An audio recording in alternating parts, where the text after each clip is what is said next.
Halo guys, welcome back again to my channel. Bersama saya Hansen di sini, dan seperti biasanya setiap harinya saya akan buatkan video seputar cryptocurrency. So, bagi kalian yang tertarik seputar cryptocurrency, boleh jangan langsung bantu saya like dan juga subscribe.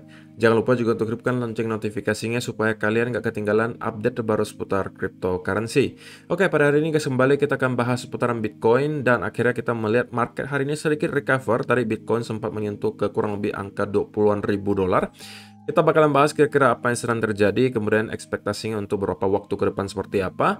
Namun sebelum itu, kita bakalan mulai dari coin market cap terlebih dahulu. Per hari ini secara global market cap crypto berada di angka 879 miliar dolar atau naik sekitar 7,45%.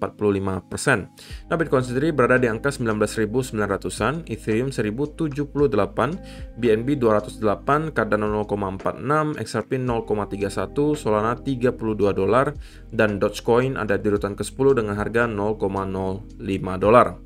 So, per hari ini kita melihat market rata-rata recover antara 5, sekian persen hingga ada yang belasan persen. Top performernya hari ini adalah Ethereum dengan kenaikan 12,57% ke 1078 dolar. So, itu adalah outlook sementara dari beberapa top coin yang ada. Sekarang kita masuk dulu ke beberapa berita dan data terbaru hari ini.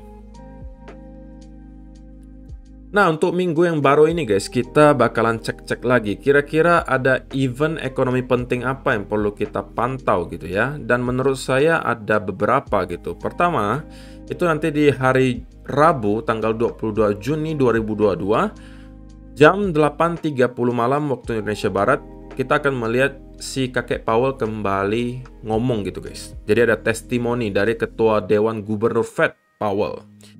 Tidak hanya di hari Rabu saja, hari Kamis juga ada yang eventnya cukup penting. Ada salah satunya adalah klaim pengangguran awal. Kemudian juga ada lagi testimoni dari Ketua Gubernur Fed, si kakek Powell lagi. Jadi hari Rabu dan Kamis malam kita akan melihat kakek Powell ngomong. Tentunya seperti yang kalian ketahui, banyak sekali investor gitu ya yang kadang-kadang mengambil keputusan investasi atas dasar statement-statement dari si kakek Powell. Jadi tentunya akan sangat make sense ya kalau misalnya kita memperhatikan kedua event tersebut terjadi di minggu ini. Ya, mudah-mudahan The Fed atau kakek Powell bisa memberikan statement yang sedikit dovish gitu ya, karena dari kemarin udah hawkish terus. Karena mereka selalu mengatakan mereka akan melakukan apapun, tidak peduli yang lain, yang penting inflasi dulu saya turunkan. Apakah kali ini mereka akan sedikit melunak? Apakah ada statement yang kemudian mengubah sedikit sentimen menjadi ke arah lebih positif? Kita mungkin baru akan bisa menjawab nanti di hari Rabu maupun Kamis. Ya. So, itu adalah yang pertama. Nah, yang berikutnya kita bakalan bahas soal data on-chain guys. Dan kali ini datanya cukup detail. Ada 9 data on-chain yang bakalan kita bahas. Dan menurut saya ini cukup penting karena ini akan menggambarkan dengan lebih jelas keadaan Bitcoin saat ini. Jadi ini penting untuk kalian ketahui. Dan ini di-provide atau disampaikan oleh Glassnode. Ada 9 gitu guys. Dan saya akan sampaikan dengan bahasa yang simple saja dan intinya saja supaya kalian mudah mengerti. Oke? Nah, yang pertama disampaikan di sini, dalam 3 hari terakhir itu ada sekitar 7,3 miliar dolar dalam bentuk Bitcoin itu dijual dalam keadaan loss. Oke? Kalau kalian perhatikan di sini, 7,3 miliar dolar dalam bentuk Bitcoin itu dijual dalam keadaan loss. Jadi memang banyak sekali orang-orang udah kayak capitulate atau menyerah gitu ya, dan beranggapan oke deh, udah saya cut loss aja deh. Total value-nya mencapai 7,3 miliar dolar hanya dalam kurun waktu 3 hari guys. Dan ini secara value merupakan angka tertinggi yang pernah kita lihat. Sebelum-sebelumnya juga pernah cukup tinggi spike-nya, cuman tidak setinggi yang kali ini. Yang menurut saya juga ini hal yang wajar gitu ya, karena semakin kesini market cap Bitcoin kan semakin besar gitu ya. Kalau misalnya beberapa tahun yang lalu market cap-nya belum terlalu besar, so secara value USD-nya belum terlalu besar juga. Nah, kalau misalnya di sini kita melihat spike yang tertinggi yang pernah kita lihat 7,3 miliar dolar. Oke, ini menunjukkan bahwa kita sekarang memang terlihat masuk ke fase kapitulasi. Itu yang pertama. Nah, yang kedua, ini juga sangat penting gitu guys. Over the course of last 3 days, approximately 555,000 Bitcoin have changed hands between price of $18,000 and $23,000. Artinya apa? Bahwa di harga 18.000 sampai 23.000 dolar ketika Bitcoin bermain di sekitaran area ini, ada sekitar 555.000 Bitcoin yang berpindah tangan. Oke? Dan kalau misalnya kita lihat secara datanya, ya ini memang menggambarkan 555.000 Bitcoin yang berpindah tangan itu dominannya adalah berpindah tangan dari para weak hands, para short term holder, ke para diamond hands atau para long term holder. Dan ini juga udah pernah saya sampaikan di video beberapa minggu yang lalu, bahwa kalau kita berada di sebuah bear market, itu intinya adalah kita sedang melihat event perpindahan tangan besar-besaran dari weak hands ke diamond hands, atau dari short term holder semuanya jualan ke long term holder sampai tidak ada lagi yang menjual dan kita kemudian membentuk cycle yang baru. Oke, jadi data ini membuktikan hal tersebut. Ada sekitar 555.000 Bitcoin yang berpindah tangan. Kalian bisa hitung sendiri secara value itu berapa, guys. Oke. Namun, tidak semua long term holder juga mentalnya baja gitu, guys.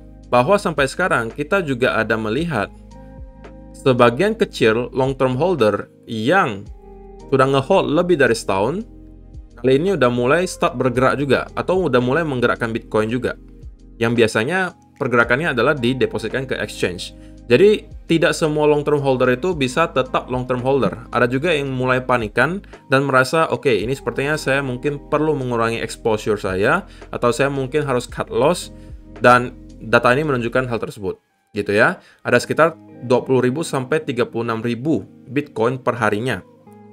Dimana yang awalnya merupakan supply yang tidak digerakkan selama lebih dari setahun, dan kali ini dihidupkan kembali, revive gitu ya, dan kemungkinan akan didepositkan ke exchange.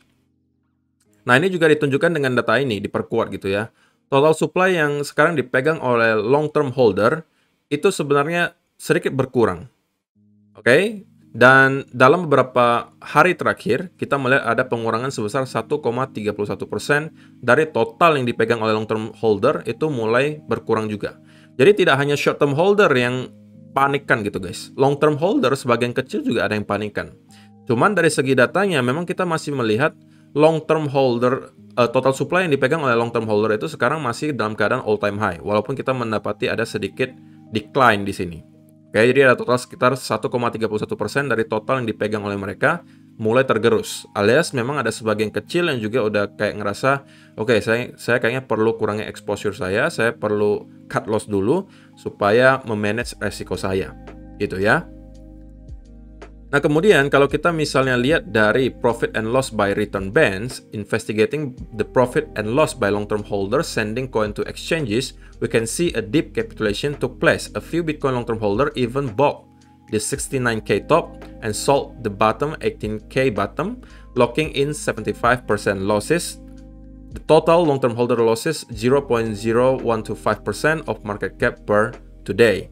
Jadi kalau kita lihat sekarang, para long term holder itu juga tidak semuanya dalam keadaan profit ya guys. Ada juga yang menjual dalam keadaan loss, karena tidak semuanya membeli di sekitaran sini. Oke, ada juga yang mungkin belinya di sini, ada juga yang belinya di top mungkin, hanya untuk mungkin menambah porsi mereka.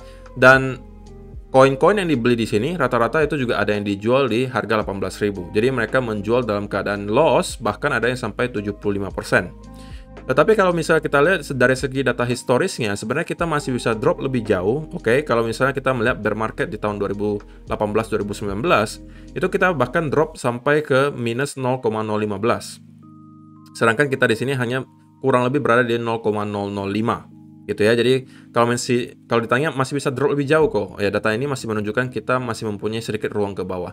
Tapi pertanyaannya, apakah kita akan mengulangi hal yang sama atau tidak gitu kan? Karena perlu kalian catat guys, bahwa bull market yang terjadi di tahun 2021-2022 kemarin itu secara persentase kenaikannya jauh lebih kecil daripada cycle sebelumnya. Yang artinya apa? Bahwa kemungkinan kita bisa melihat market crypto itu mulai mature, mulai dewasa gitu. Alias volatilitasnya semakin kesini semakin berkurang. Jadi apakah bear marketnya juga akan melakukan hal yang sama? Artinya apakah penurunan bear market kali ini juga tidak akan sebesar cycle-cycle sebelumnya? Who knows gitu. Tapi kalau misalnya kita pandang dari perspektif keadaan ekonomi makro dan lain sebagainya, tentunya memang masih lebih banyak orang yang beranggapan sepertinya memang kita akan memasuki bear market paling parah sepanjang sejarah Bitcoin. Gitu ya, apakah kalian setuju? Atau kalian punya pendapat yang lain? Silahkan kalian kasih komentar kalian di kolom komentar di bawah. Nah, kalau kita scroll lagi ke bawah, kita akan menemukan data untuk para penambang juga. Pada intinya para penambang juga ada sebagian yang mulai start capitulate gitu. Ada yang start juga mulai jualan dan mulai merasakan gitu ya dampak dari penurunan harga yang signifikan di Bitcoin karena mereka perlu biaya operasional gitu guys. Mereka nambang itu perlu bayar listrik gitu kan, biaya operasional untuk karyawan ini itu. Kalau misalnya cuannya tipis banget atau bahkan merugi, ya lebih baik mereka ngapain? Offline dulu. Alias mereka tutup dulu tambangannya. Sampai nanti bisa profitable lagi, baru mulai naik lagi.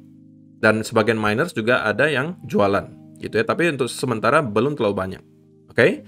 Nah, juga ada beberapa hal lainnya yang mungkin saya akan bahas secara singkat saja. Short term holder SOPR ini tentunya tidak perlu kita ketahui lagi. Kalau short term holder pasti udah banyak sekali yang jualan dalam keadaan loss. Ini yang ditunjukkan di sini. Kemudian kalau misalnya kita lihat yang di sini juga secara market cap unrealized loss itu ada sebesar minus 30%. Oke, secara historis kita bisa melihat drop ini menuju ke angka yang lebih jauh, mungkin sampai minus 1 atau bahkan minus 0,7 atau 0,8 sebelum kita memasuki bottom bear market. Untuk kali ini kita baru menyentuh area yang kurang lebih sama dengan crash yang terjadi di bulan Maret 2020 kemarin.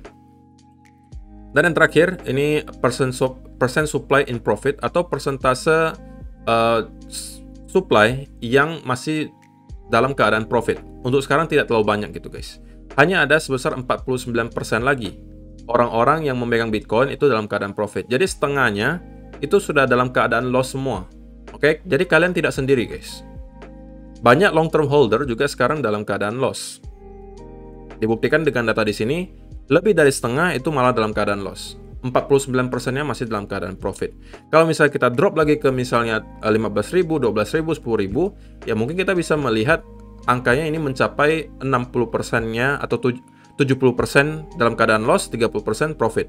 Karena kalau kita lihat dari segi data historisnya, setiap kali kita memasuki bottom bear market, itu ada sekitar hanya 40% lagi yang berada dalam keadaan profit. Jadi 60% itu udah loss semua, baik long term holder maupun short term holder. Oke, kalau untuk sekarang kita baru mencapai angka 50. Kalau ditanya apakah masih bisa down, ya kita masih bisa melihat kita down sampai mungkin ke angka 40%. Dan itu bisa mungkin membuat Bitcoin drop hingga ke 12.000 atau bahkan 10.000. Gitu ya. Segala skenario masih bisa terjadi guys. Sekali lagi, tugas kalian itu sebenarnya bukan untuk menebak di mana exact bottomnya atau persis bottomnya di mana. Sebenarnya bukan itu tugas kalian sebagai seorang investor. Kalian itu membuat rumit sesuatu yang simple gitu. Simpelnya adalah kita membeli di area yang sudah rendah, kemudian menjual di area yang sepertinya sudah cukup tinggi. Sesimpel itu sebenarnya guys. Bukan tugas kalian untuk menebak secara pasti di mana persis bottomnya, di mana persis topnya. Karena itu akan sangat sulit kalian lakukan. Oke? Jadi karena kalian tidak akan tahu di mana persis bottomnya, maka yang kalian lakukan hanya adalah mencoba untuk mencicil ketika kita sudah berada di area bottom. Kalaupun kita memang belum persis di bottomnya, at least kita sudah dekat gitu. Jadi buying low, selling high. Bukan buying exact bottom, selling exact top. Itu karena itu sulit banget dilakukan guys. Tapi kalau misalnya kalian pengen mencoba ya tidak ada masalah gitu ya. Nah, berikutnya kita bakalan bahas sedikit soal kata-kata mutiara gitu ya yang diberikan oleh berbagai analis di luar. Salah satunya adalah Alex Becker. Dia mengatakan the same people who think the bottom is going to be clear and stress-free and obvious to buy are the same people who thought we get a nice easy top that we can conveniently exit at our own leisure. Jadi intinya apa pengen disampaikan di sini? Bahwa orang-orang yang beranggapan bahwa bottom bear market itu akan sangat gampang untuk ditebak dan kita bakalan membeli tanpa rasa stres adalah juga orang-orang yang beranggapan bahwa kita akan bisa menebak secara tepat topnya di sebelah mana dan kita akan exit persis di area top tersebut. Jadi orang-orang tersebut perfeksionis gitu guys. Pengennya belinya persis di bottom dan juga pengen jualan persis di top. Mungkin ada sebagian kecil yang mampu melakukan hal tersebut. Itu pun mungkin karena dibantu hoki gitu kan. Tapi sisanya itu kemungkinan nggak bakalan mampu menebak. Dan dia tambahkan lagi, tops don't seem like tops at time. Bottoms don't seem like bottoms. 86% of people polled took zero profit near the top. You aren't gonna see it. Jadi dia mengatakan sesuatu yang sebenarnya simple tapi sering dilupakan. Nanti top itu nggak bakalan kelihatan seperti top. Karena kalau misalnya gampang banget ketebak guys, ya semua orang bakalan take profit di sana. Dan pemain-pemain besar ya nggak sempat take profit dong gitu kan. Udah keduluan sama retail-retail, kau gampang banget ketebak gitu kan. Sama juga halnya kalau di bottom. Bottom juga nggak bakalan kelihatan seperti bottom. Apakah kalian beranggapan bahwa crash yang terjadi sebelum-sebelumnya juga tidak menakutkan untuk dibeli? Seperti crash di bulan 2020 kemarin. Apakah menurut kalian semua orang beranggapan, oke, itu sudah bottomnya dan kita akan V-shape recovery dari sini? Hampir semuanya beranggapan kita kemungkinan akan drop lebih jauh, tapi pada kenyataannya tidak. Cycle sebelumnya juga sama, di tahun 2018 ketika kita masuk bottom bear market. Pada saat itu orang-orang selalu meneriakkan angka yang lebih rendah. Karena beranggapan, oke, ini sepertinya belum bottom nih, belum bottom. Kalian akan selalu mendapatkan hal tersebut terjadi. Drop sejauh apapun Bitcoin, pasti akan ada lagi. Orang mengatakan kita bakalan drop lebih jauh, kita bakalan drop lebih jauh, kita bakalan drop lebih jauh. Kalau kalian selalu mengikuti orang-orang seperti itu, ya kalian nggak bakalan beli-beli gitu guys. Kapan mau belinya? Kalau kalian selalu mencari orang yang lebih bearish dari kalian. Dan secara data, ada sekitar 86% orang-orang itu tidak take profit ketika kemarin berada dekat di top. Jadi mereka semuanya beranggapan kita kan, ya memang euforia kemarin kita bakalan ke $100.000 gitu ya. Semua orang beranggapan kita bakalan ke $100.000 per satu Bitcoinnya. Namun kenyataannya kita tidak nyampe ke sana dan hanya ke 69.000. Sehingga ada sekitar 86% orang tidak take profit sama sekali. Dan bisa jadi hal yang sama juga akan terjadi nanti di bottom. Mungkin ada sekitar 80 atau 70% orang-orang nggak bakalan beli sama sekali padahal kita sudah berada di bottom. Hanya karena mereka beranggapan kita akan drop lebih jauh. Nah, itu yang perlu kalian keep in mind. Oke? Nah, tidak hanya dari Alex Becker saja, si CZ juga melakukan hal yang sama. Dikasih kata-kata mutiara juga, guys. In the midst of chaos, there is also opportunity. Di tengah kekacauan gitu, guys. Di tengah kekacauan yang gila-gilaan, chaos gitu ya, pasti selalu ada kesempatan. Kalau katanya Warren Buffett gitu ya, kalau kalian sudah melihat darah berserakan di mana-mana, itu biasanya akan ada opportunity besar di sana. Kalau sekarang kita udah melihat semua orang panikan gitu guys, panik semuanya. Semua orang udah beranggapan kita nggak mungkin berhenti di sini, kita bakalan drop ke 15, 10.000, 8.000, 5.000. Tidak untuk mengatakan bahwa hal tersebut tidak mungkin terjadi, hanya saja guys, sekali lagi jangan sampai kalian mencoba-coba untuk menebak exact bottomnya, karena itu akan sangat sulit untuk dilakukan. Oke? So, itu adalah beberapa data dan berita hari ini yang pengen saya sampaikan untuk kalian. Mudah-mudahan bisa membantu kalian sedikit memperkuat mindset kalian gitu ya. Mental kalian sedikit diperkuat dengan beberapa kata mutiara tadi. Oke, sekarang kita masuk ke chartnya Bitcoin dan saya bakal mulai dari weekly chart terlebih dahulu. So, for the first time in the history of Bitcoin, kita melihat Bitcoin closing below 200 week moving average. Dan tentunya ini bukan hal yang baik untuk dilihat gitu ya, karena bisa jadi kalau misalnya kita sudah break di bawah area 200 week moving average, kali ini 200 week moving average akan bertindak sebagai area resistance. Karena selama sejarah Bitcoin, 200 week moving average itu selalu menjadi area support. Tapi simpelnya teorinya adalah ketika kita berada di bawah 200 week moving average, maka berarti 200 week moving average-nya sekarang menjadi area resistance. Kalau kita masih berada di atasnya, itu harusnya menjadi area support. Dan sebenarnya yang pengen saya lihat adalah minggu ini kita bisa melihat market recover lagi guys, di atas 200 week moving average. Karena kalau misalnya dalam 1-2 minggu ini kita mampu recover di atas 200 week moving average, maka kita bisa mengatakan bahwa breakdown yang kemarin atau minggu ini terjadi itu hanyalah sebuah fake out. Oke, tapi tentunya itu baru sekedar harapan. Tapi kalau misalnya kita mampu maintain di bawah area ini selama berminggu-minggu, oke, dan malah menjadikan area 200 week moving average ini sebagai area resistance, maka itu bukan pertanda baik, dan kemungkinan kita akan drop lebih jauh, dan next target yang sangat signifikan menurut saya akan berada di sekitaran 12.000. Kenapa 12.000? Simpelnya 12.000 adalah area major support di sini yang sebelumnya selalu menjadi area major resistance. Dan kedua, kalau misalnya kita menyentuh area 12.000 itu menandai Bitcoin sudah drop hingga 82%. Secara historis, 80-85% adalah angka yang akan terjadi atau penurunan akan terjadi dari top hingga ke bottom bear market. Oke. Dan untuk sementara sebenarnya outlook saya di time frame yang kecil itu belum terlalu berbeda ya guys. Misalnya kita lihat ke 4-hour chart bahwa so far kita masih melihat pattern ini in play gitu ya. Kita masih melihat pattern descending broadening wedge ini masih valid gitu guys. Dan sekarang kita sepertinya on the way menuju ke upper trend line-nya.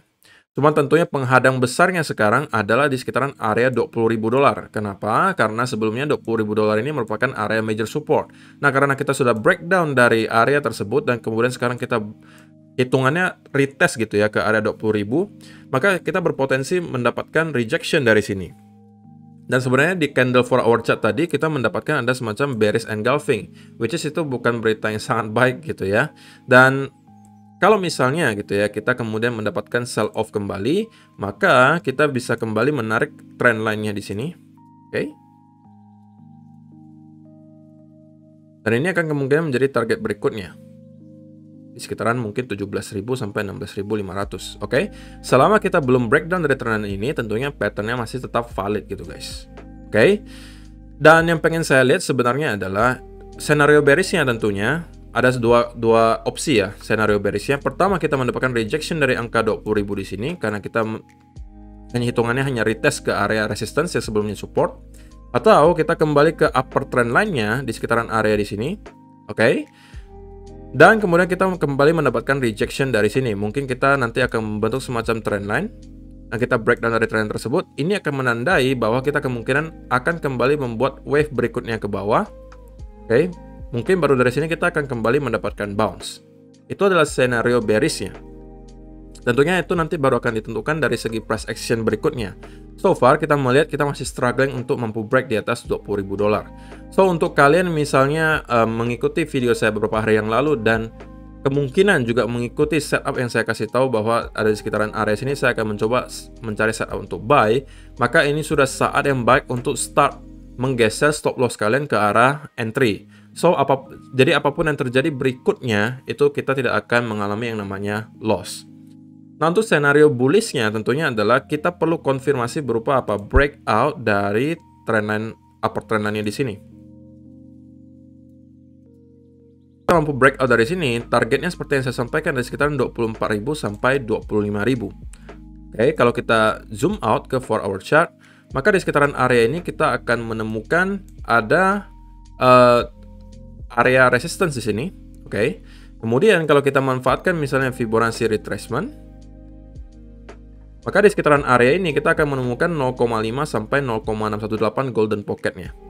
Oke, jadi ini adalah area yang sangat baik mungkin kalau misalnya kita mampu relief rally untuk start fokus lagi apakah kita melihat momentumnya udah start melemah. Kalau misalnya iya, maka ada chance bahwa kita kemungkinan akan kembali mendapatkan rejection dan menuju ke area support lagi mungkin di sekitaran area 20.000. Oke, tapi itu masih cukup panjang untuk kita bahas. Kita bahas yang sekarang-sekarang dulu gitu ya. Dan so far saya masih bisa melihat sebenarnya kalau opini saya pribadi ya, saya masih bisa melihat Bitcoin masih bisa meneruskan kenaikan merangkak ke minimal area upper trend-nya di sini. Oke. Karena memang kita juga melihat adanya indikasi bullish divergence di sini. Lower low di harga, indikatornya higher low. Oke. Dan juga kita memang udah sangat oversold di berbagai time frame, baik di daily, kalau misalnya kalian perhatikan daily chart. Oke, daily chart udah sangat oversold. Ya kan? Kita baru mulai start naik ke atas sedikit. Kemudian di weekly chart kita juga sudah sangat oversold. Kemudian kalian lihat di daily chart juga sebenarnya kita print, kalau di daily ya, candle-nya malah cukup menarik karena kita print bullish engulfing gitu ya, alias bullish-nya ini menelan candle bearish sebelumnya. Jadi kalau di daily itu candle-nya bullish, tapi kalau di 4 hour itu sebenarnya ada indikasi bearish gitu ya. Jadi kita di sini juga mendapatkan bearish engulfing. Tapi tentunya semakin tinggi time frame-nya itu biasanya semakin reliable. Jadi saya mungkin akan lebih prefer ke daily dan saya merasa minimal kita masih akan mendapatkan kenaikan ke sekitaran 21.500 atau 22.000 untuk kembali nge-retest area upper trend line-nya di sini. Tapi kalau memang ternyata kita mendapatkan rejection dari sini dan kembali down, ya apa boleh buat, berarti masih belum rezeki dan kemungkinan saya akan stop out dalam keadaan break even. So, itu aja sih yang perlu saya sampaikan untuk hari ini guys. Semoga membantu kalian dalam membentuk planning investasi kalian. Terima kasih yang sudah menonton sampai selesai. Semoga bermanfaat video hari ini dan kita akan bertemu lagi di video yang berikutnya. Bye-bye.